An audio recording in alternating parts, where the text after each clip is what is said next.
All right, so let's talk about something, a falling object. Okay, so if you jump out of an airplane, you're now in free fall. You're falling down. And if there's no air resistance, then the only factor that matters here is gravity. And if that's the case, then we call that to be an object in free fall. The elapsed time is the time that has passed since the beginning of that you started this. So, like if you jumped out of the airplane, the elapsed time would be the time from the time you jumped out of the airplane.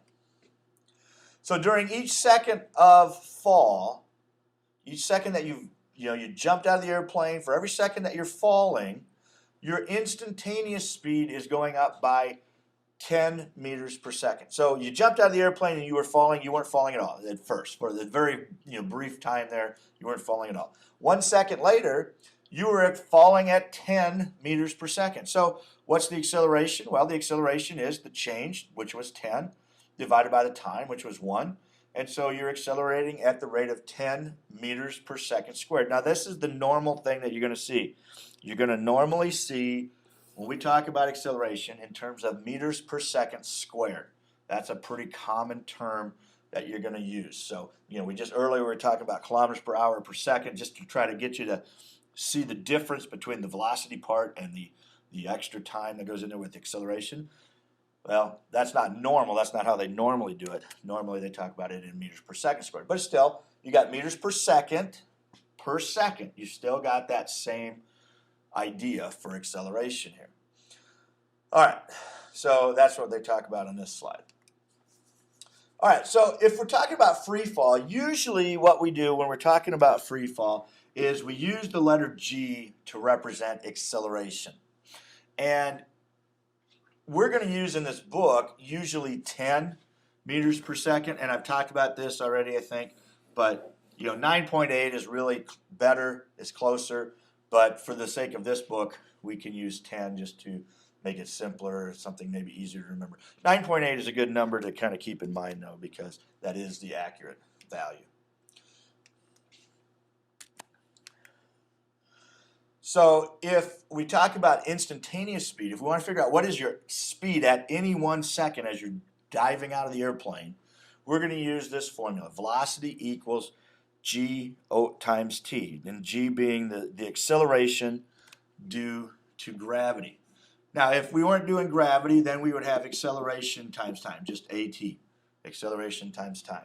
And G is a specific acceleration. It is the acceleration due to gravity, and it is, for us, going to be 10. So we can figure out, what is your velocity after you've been out of the airplane for 5 seconds. You're simply going to put in your time. 10 is your meter, your acceleration. So you could say, well, if we're accelerating at the rate of 10 meters per second squared, and I jump out for 5 seconds, what am I going to get? Well, by the way, that should be a times here. I'm going to be at 50 meters per second 5 seconds after I jump out. That's how fast I'm going to be going. All right, so if our rock's got a speedometer on it, in 5 seconds, that's what it's going to read. It's going to read 50. That's what it's telling you. Okay, so here's just a chart. After 1 second, you're 10, 2 is 20, and so on. That's what happens. So the average speed of this object, or of any object moving in a straight line, with constant acceleration is the average of the initial speed and the final speed. So since our initial speed when we're jumping out of the plane, or what we're talking about here, the initial speed was 0, and the final speed, let's say, was 10 seconds, we could figure out the average, because 0 plus 10 divided by 2 is going to be 5. So that's going to be the average speed, 5 meters per second. So after 1 second, your average speed was 5. Now, that's not the speed you're going. Your instantaneous speed after that 1 second, the speed on the speedometer is 10. But you averaged 5 meters per second because, you started at 0, you sped up until you got to 10. All right, so let's talk about what happens if we throw an object up. Let's say we throw it up in the air. It's going to move upward for a while. After a while, it's going to stop, and it's going to turn around. It's going to come back down. Okay, but at some point, very, very top of the thing, it's going to be 0. The instantaneous speed is going to be 0. And then it's going to fall down from that height, just like it fell from that height. So, if you threw it up 30 feet in the air, at the top, it's going to be stopped 30 feet high, and it's going to then fall just like you had dropped it from 30 feet at that point on. So it's exactly the same. During the upward part of this motion, the object's going to slow down because gravity accelerates things downward. So you threw it up, gave it a velocity to start with, but it keeps slowing down every second until it reaches 0 and then turns around and comes back down. So the object's always accelerating at the rate of 10 meters per second squared. So therefore, it asks, how much does its speed decrease each second? Well, it's going to decrease at the rate of 10 meters per second. So if you threw it out of your hands at the rate of 50 meters per second, 1 second later, it's only going to be going 40 meters per second. 2 seconds later, it's going to be going 30. Because it's always going to go down. Gravity wants to pull everything down at the rate of 10 meters per second every second. So the instantaneous speed at equal elevations, if we compare equal elevations, they are going to be exactly the same. Now the velocities would be different because one's moving up, and I'm talking about, maybe let's go back and maybe explain this again because maybe we didn't understand what I'm saying here. If we're talking about this object that's been thrown up in the air, and now it's coming back down, they're saying that the instantaneous speeds at points of equal elevation. So in other words, if I took and looked at the instantaneous speed there and went straight, whoops, that wasn't even straight, but let's say it was, straight across, those speeds are going to be exactly the same. So if this was 40 meters per second there, this one's going to be 40 meters per second. As we go up somewhere along here, this is going to be 20 meters per second.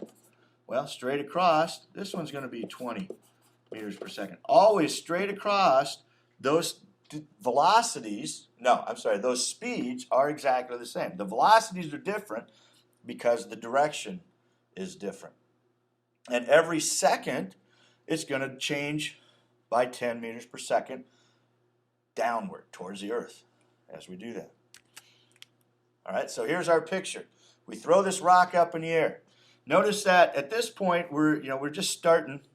Whoops, sorry about that. At this point right here, it's 30 meters per second. That's how fast he throws it out of his hands.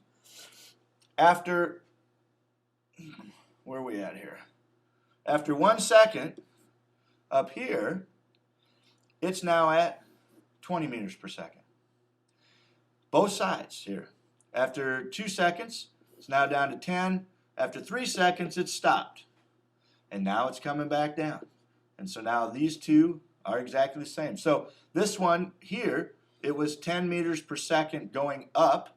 This one, the instantaneous speed is now 10 meters per second, but it's going down. So the velocities are different. Speeds are the same. Coming back here, now they're both 20. Now they're both 30, and it's going to continue to go faster because it went over the cliff.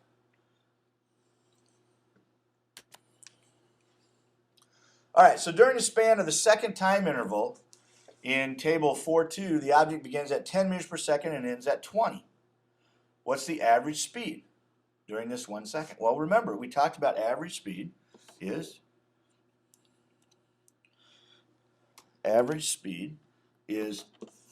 take the two, add them together, and divide by 2. So 10 plus 20 is 30 divided by 2. Well, that's going to be 15 meters per second. So that's the average. Now, it's not the speed it's going now, but that was what it averaged.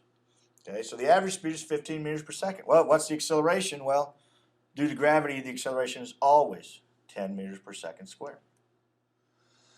All right, what would the speedometer reading on the falling rock be 4.5 seconds after it drops from rest? So we want to know what the speed is. Remember, we talked about that, and we said that the speed or velocity, I said, is g times t, right? So we know G, we're going to put that in as 10 meters per second squared. Time, in this case, 4.5 seconds. Multiply those together, you get 45 meters per second. Seconds cancel with one of those, so you get meters per second. How about after 8 seconds? Well, what's 10 times 8? 80. Now, if you're wondering why my lines are all kind of goofy looking, it's because I'm writing with the PowerPoint app to be able to write on the actual PowerPoint itself, but apparently it doesn't make nice curves when I try to do that.